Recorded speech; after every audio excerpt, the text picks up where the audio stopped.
finish a healing session and feel totally inexplicably drained? Well, jump right into this explainer with me because today we're diving into a really fascinating source text that breaks down the exact hidden mechanics of why energy healers experience such severe burnout.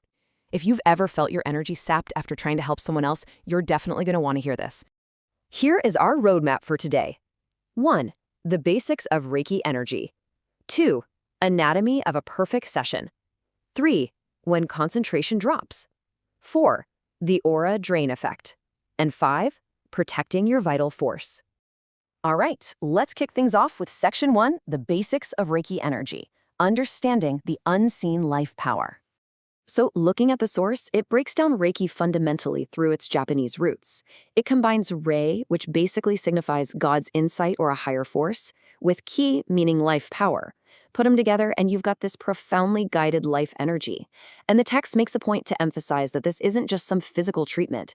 It treats the whole shebang, the body, the emotions, the mind, and the spirit, creating this grand, sparkling brilliance throughout the person. Now, a key metric the author points out here is time. Think about your standard healing session. It usually lasts anywhere from 15 to 45 minutes, right? I want you to keep that time frame in mind because it's exactly this duration that sets the stage for the time-based degradation effect we're going to explore in just a second. Moving right along to Section 2, Anatomy of a Perfect Session, the ideal connection. Okay, so picture this perfect setup. According to the text, when a healer summons the energy and locks in with complete, unbroken focus, an invisible connection gets established, and that energy follows a very exact pathway. It enters the healer's crown chakra, courses down through the ajna, or third eye chakra, moves into the throat chakra, hits the heart chakra, and then finally streams right out through the palms, straight into the patient. And this right here is the absolute ideal scenario. Once that flawless connection is made, the patient eagerly receives 100% of the healing energy they need, and the healer gets zero side effects. As long as that focus remains absolute, the healer is just acting as this perfect, completely unaffected channel. But here's where the tension really builds in the source material. Section 3, when concentration drops, the 5-minute disruption. The text pinpoints a really specific critical failure point, the 5-minute mark. Human nature is what it is, and around 5 minutes into a session, a healer's fixation often starts to wander. The very moment that focus is distracted, the primary flow of cosmic energy coming into the crown chakra is immediately bottlenecked. It gets totally disturbed, and the volume drops way down. So let's look at a crucial scenario the author presents to really understand the fallout here.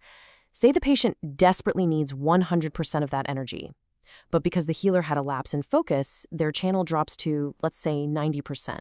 So how does that 10% deficit actually get made up? Where's it coming from? Which brings us perfectly to Section 4, the aura drain effect, where the deficit goes. The math the author lays out here is honestly a little alarming. The patient's demand doesn't magically drop. They still demand 100% of the energy. But because the cosmic channel is only giving 90%, that remaining 10% deficit gets unconsciously sucked right out of the healer's own personal aura.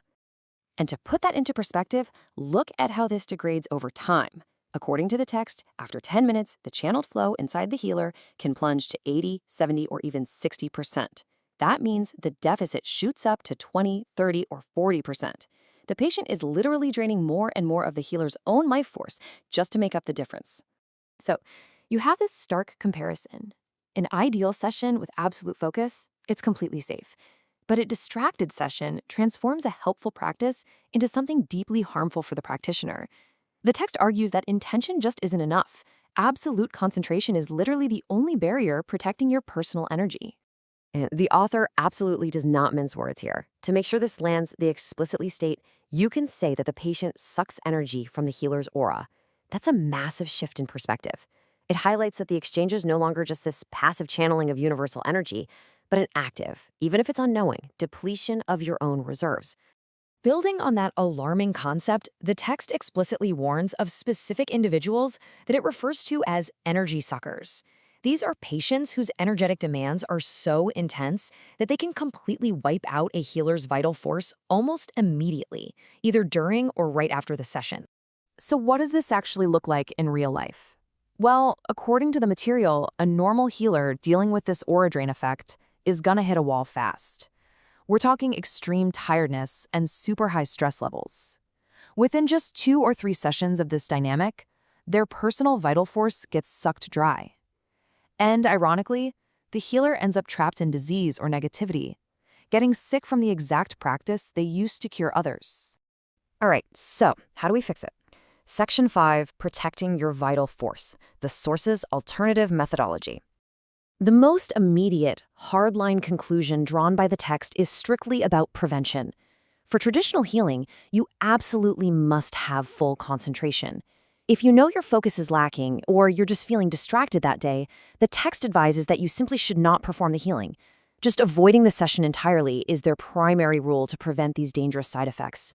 Now, for those who do continue traditional practices, the author lists a few specific protective measures. For basic shielding, a lot of people use an amethyst stone. But for complete, rapid protection, especially against those energy suckers, they say a more advanced technique called the Shield of 7 Rays is needed. Ultimately, though, their main recommendation is shifting to a totally different methodology. And that brings us to the author's own proprietary solution, cosmic healing, using a tool called VBS Kata, or VK for short. The text describes this as a steel bangle that's been attuned with cosmic energies. The big argument here is that this tool completely bypasses that concentration drain loophole we've been talking about. Because the tool itself handles the cosmic connection, it doesn't matter if your focus wanders. The flow doesn't drop, keeping your personal aura completely safe. This entire breakdown really leaves us with a fascinating perspective on the hidden costs of helping others. When you look at the strict mechanics of energy exchange outlined in this source, you kind of have to ask yourself, in your own life and practice, are you actively managing your vital force, or are you unconsciously letting it drain away minute by minute? Definitely some food for thought. Thanks so much for joining me for this explainer, and hey, remember to protect your energy out there.